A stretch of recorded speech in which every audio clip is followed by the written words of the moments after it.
we did part 1 of the overview of the DIR Floortime Model of Dr. Stanley Greenspan, who co-authored the books The Child with Special Needs and Engaging Autism with Dr. Serena Wieder. In this session, I want to focus more on those first 6 developmental building blocks that we call the functional, emotional, developmental capacities, and really discuss what is it that we really need to understand from these different building blocks and why it's so necessary. So many research articles, so many clinicians talking about behavior is talking about regulation. And even as we talk about regulation, and we see this word crop up in assessment reports, evaluation reports everywhere, even as we see that, we also see that very few people are actually describing or ascribing what does this foundational building block do? And what can we do to harness this in a better way? We see people talking about we need to teach self-regulation. We need to teach how to get to self-soothing, right? But is it really teachable? Where does regulation come from? Maybe that's a longer topic for another day. But Greenspan knew this was an important piece. FEDC 1 is all about regulation. How can we get our systems, our sensory systems, in sync with each other so they can modulate, all of them working together and not be hyper or hypo? And how can we harness those modulation, different individual profiles to a place where we can use it in a functional realm of activity, of occupational function, of academics, sport?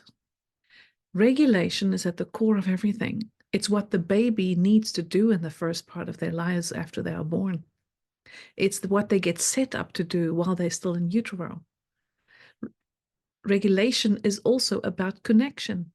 It's that connective thread with the caregiver that supports the safety and security of the child in their sympathetic, parasympathetic system that will decrease the fight and flight to the amygdala and increase the ability to build the DLPFC pathway for executive functions into the prefrontal cortex. Regulation is key. So that's the first part we pay attention to. In FEDC 2, we pay attention that once we are now regulated, and I'm able to support it with accommodative strategy, if I need to, or I've been remediated for some extent, then I can pay what we call joint attention. Then there's a sustained ability for engagement happening. So that next level of function, which is very closely related to FEDC 1, is how to just simply stay in the relationship and want to stay in the relationship, being motivated to stay in the relationship, having an ability to want to share something in a joint way, and that things become much more better if I'm doing it with you rather than doing it without you. So that second level is also what sets up my engagement that later will help me to actually sustain attention to other types of activities. So when we look at FEDC 3, so now my body is regulated FEDC 1, I can pay attention to the same activity as you're paying attention to, and now I can start thinking, okay, now maybe we can have a two-way discourse around this same activity that we're conjointly paying attention to. So two-way communication happens in circles of communication. The child initiates, I respond in a way that makes the child respond back again. 1 circle, 3 points, right? 2/3 of the job is on the child. And so the child, we're waiting for the child's initiation for communication, verbal, nonverbal, gestural, whatever way they want to communicate. We're watching, we're observing, we're responding. We're making seemingly random communication. We're making it purposeful. And we're stringing it. So if the child comes to me and says, I want the fire truck, right? Then I say, the police car or the fire truck, right? Or the red one or the blue one. Maybe I'll start with a choice. Maybe I'll have 2 choices. Maybe I'll have 3 choices, depending on the profile of the child. But I'm saying something that helps the child to need to stay with me in a circle of communication. And so you want to increase on this level to 15 to 20 plus circles of communication, and make sure that they're as that they are contingent to the topic, that they stay on topic. So there's a variety of different areas to consider in this level. A huge constrictor to move a child from FEDC 3 to FEDC 4, where we start looking at pretend play and imaginary thinking, is praxis and motor planning. If praxis and motor planning is not in a good space, it's very hard for kids to move to FEDC 4. What is FEDC 4? Oh, my favorite. That is where you're building a story. You're using that first place of representational thinking.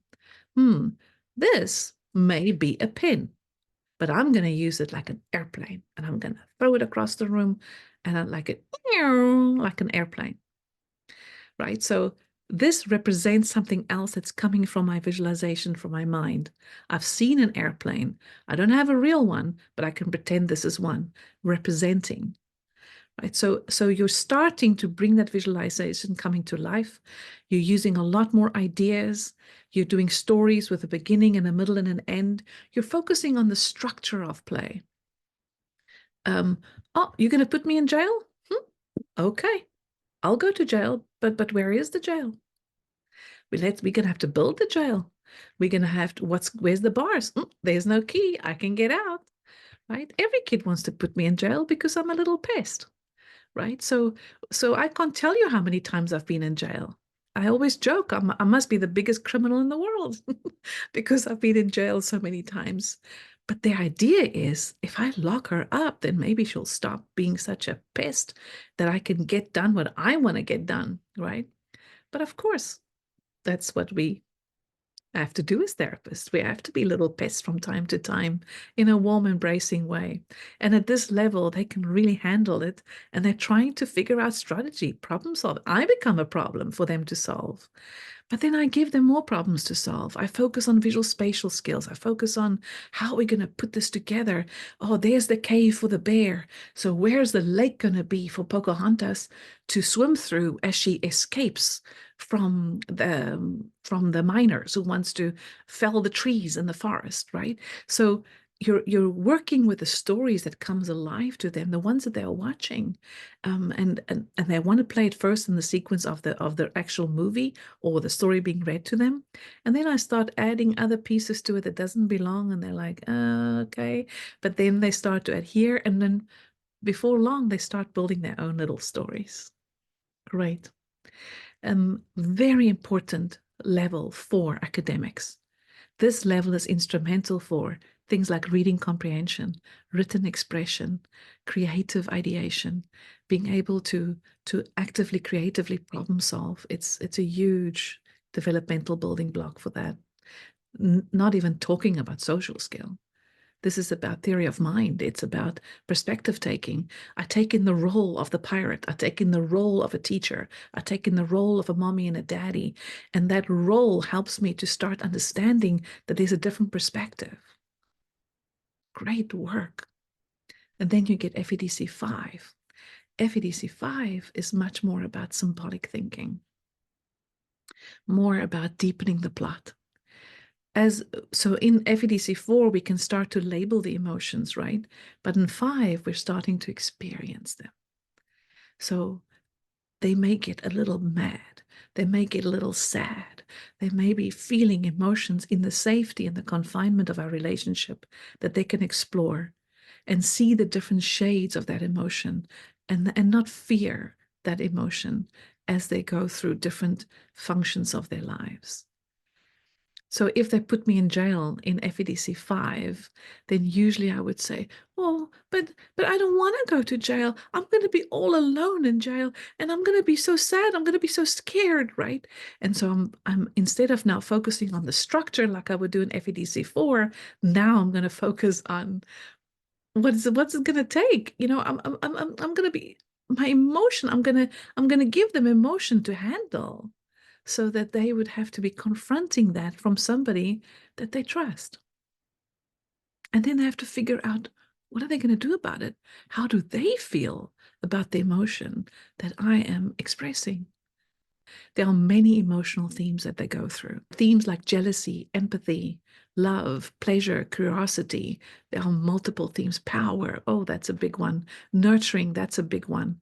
And they go through all of these different themes and many others that's pertinent to what that child is experiencing. Then when they get to 6, now they have to build this whole place of my perspective, your perspective. How do I bridge what you want with what I want? How do I negotiate? How do I consider? How do I flex out of my want to your want? It's a huge social thinking place. And it's all about the emotional problem solving between two individuals that supports peer play, supports my ability to work together in a group.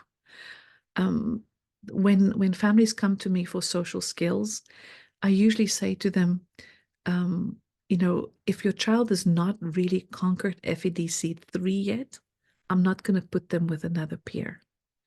I wait until they get into FEDC 4 and sort of the middle of FEDC 4, and then I start adding maybe just one peer to the play, because peers often model to each other a very different kind of play than me that's a little bit more mature.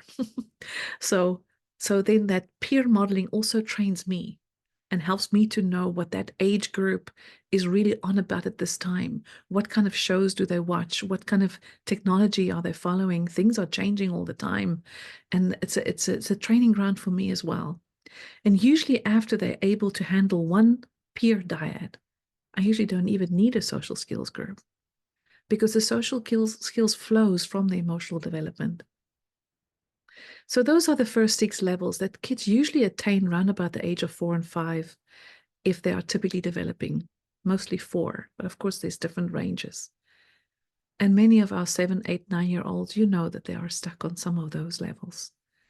And we are expecting them to comply to academic rigor, to comply to sports rigor, to comply to family circumstance and family activity, where they are not feeling their place in that group, because they're feeling odd, they're feeling separate, they're feeling, I don't understand what all these expectations are. Things are flowing at me, but I'm not integrating them. So these levels and understanding the individual differences of each level and how that could curb and inhibit is really a very cool place to be in terms of therapy. So in FEDC 6, if they put me in jail, then I would say to them, wait a minute, I was in jail last week. I don't think I'm the one that needs to go to jail this week. How come I must go to jail? Give me a good reason why I must go to jail, right? So I'm going to confront them with my attitude, which is an emotional piece, a nonverbal piece. And I'm using language, I'm using nonverbal cues, I'm using tone of voice, I'm using the experience, the circumstance, the environment. All of that has to come together in FEDC 6. All of that. So many times people misunderstand that problem solving is only cognitive. No, it's not about cognitive problem solving only. It's cognitive, emotional, physical, and social. There's 4 different domains of problem solving, and they all have to come together in FEDC 6. So thank you for listening. This is just an amazing model, and I really thank Dr. Greenspan. I'll see you next time.